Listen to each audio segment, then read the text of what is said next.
Gemini. Today we are looking at May 12, 2025, and that's the full moon in Scorpio. We'll look at Gemini, Sun, Moon, and Rising with specific messages for each. We'll look at numerology and astrology and the tarot cards, and we'll end the reading with advice for your sign. And in the description box, I have links to meditations for each of the tarot cards that I drew for you today. So, you see we have a sideways one. That's how the kings come out, but we'll get to that. We're going to start with numerology, and the number for that day is 8. So the number 8 is about strength and self-mastery and ambition and energetic transformation. For Gemini, it says, you've got the drive, now channel it with precision. So maybe you finally set a firm boundary with someone who's been draining you. Or you wake up and decide, enough is enough. I'm going to the gym. Sending that pitch or deleting that anxiety spiral playlist. The number 8 reminds you you are more powerful than your problems. Astrology for the day. So that's the full moon in Scorpio. And this full moon activates your sixth house of daily routines, health, habits, and work environment. It's spotlighting what's no longer sustainable and what's secretly sabotaging your success. So let's look at the sun. And the sun is in Taurus, and that's your 12th house. That's your subconscious, rest, and secrets. So you may feel sleepy, nostalgic, or strangely emotional. This is a time to listen to what your inner world is whispering. For example, you keep skipping meals to hit deadlines or ignoring that nagging gut feeling. Your body wants nurturing. Your soul wants stillness. The moon, like I said, is in Scorpio. That's your 6th house. That's work and wellness. So emotional breakthroughs come through examining your habits. What are you clinging to that's draining your energy? For example, you realize your productivity is actually perfectionism in disguise. You cry in the shower, you journal, and then finally delete 3 unnecessary to-dos from your list. Good advice. Mercury. It's in Taurus. That's your 12th house. That's dreamy things. And your mind is quietly powerful today. Thoughts that come in dreams or quiet moments carry gold. So, example, you have a brilliant idea in the bath, or while aimlessly scrolling, you realize what's actually been bothering you. Write it down. Venus, you're in Aries. That's 11th house for you. That's friends and hopes and networks.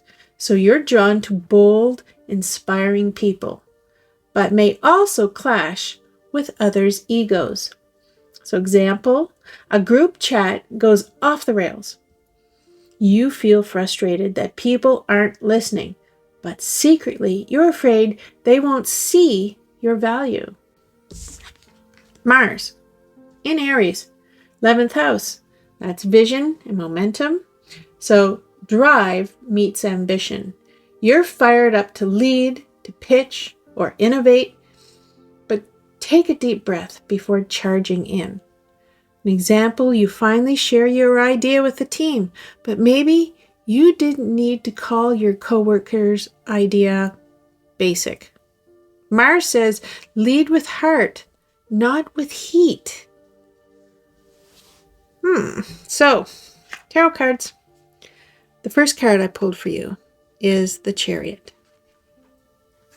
The Chariot talks about determination and forward motion and willpower. And the Chariot says you have everything you need to succeed. You have everything you need to succeed. The only thing that could stop you is you. This card is about willpower, momentum, and taking the reins even when the path looks bumpy. So, for example, you decide to launch a project that's been sitting on your desktop for months, and you go all in. Or you take a bold health change, No more sugar, no more caffeine, no doom scrolling after 10 p.m. So here's your advice. Harness your focus. Eliminate distractions. You're in the driver's seat now. Don't second guess your action. Then we have the Nine of Voices. That's the Nine of Swords, and that's going to talk about anxiety and overthinking and sleeplessness. This card shows you you're caught in your head, looping worst-case scenarios or guilt-based fears. It's not that things aren't hard. It's that your mind is making them harder. So example, you wake up at 3 a.m. wondering if you embarrassed yourself in that voice memo yesterday. Or you're panicking over something you haven't even started because you're already convinced yourself you'll fail. So here's the advice. Get those thoughts out of your head and onto paper. You can't fix what you don't name. This card is a nudge to break the mental loop and return to presence. And this odd card is the Muse of Inspiration, which is the King of Wands. And it's going to talk about visionary leadership. Did I show you? Probably not. It's going to talk about visionary leadership and charisma and confidence. So the King of Wands is a magnetic leader who doesn't chase, he attracts. He knows who he is, and everyone else follows suit. This card is about stepping into your power, not with arrogance, but with unapologetic presence. So example, you speak your truth in a meeting, and suddenly everyone starts echoing your idea.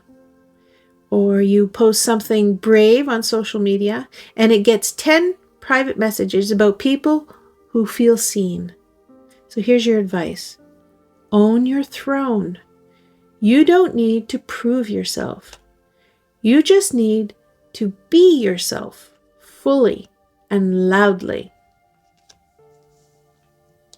So, how this day is going to affect Gemini Sun, Moon, and Rising. So Gemini Sun, you're battling inner doubts, but success is knocking. Will you open the door?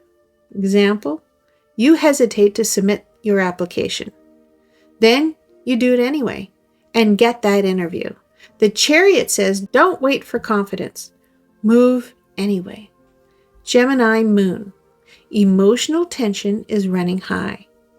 You may be experiencing hidden anxiety or burnout.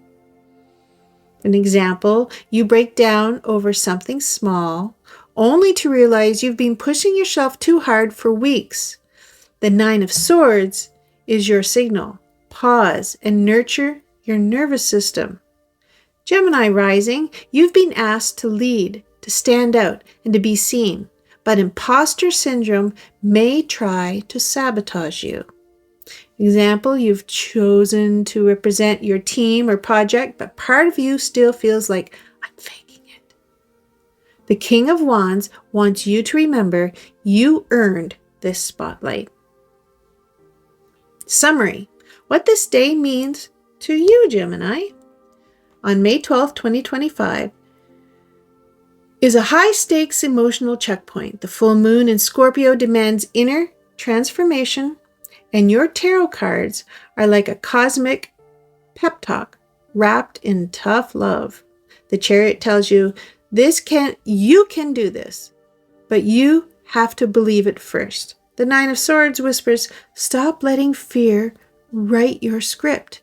And the King of Wands shouts, you were born to lead, so stop shrinking and shine already. The real life takeaway, take action even if you feel scared. Confidence follows movement. Journal your worries, then burn the paper safely. Don't let spirals rule your day. And speak up, show up, shine bright. People are ready to follow your lead. Here's the advice for Gemini on this day. You are the storm and the ready hands steering through it. Let your fears pass like weather, but stay focused on your North Star. You're here to inspire, innovate, and lead with flair. No more dimming, no more doubting. It's go time, Gemini. Wow. Thank you, Gemini, for being here. And I hope to see you in another reading.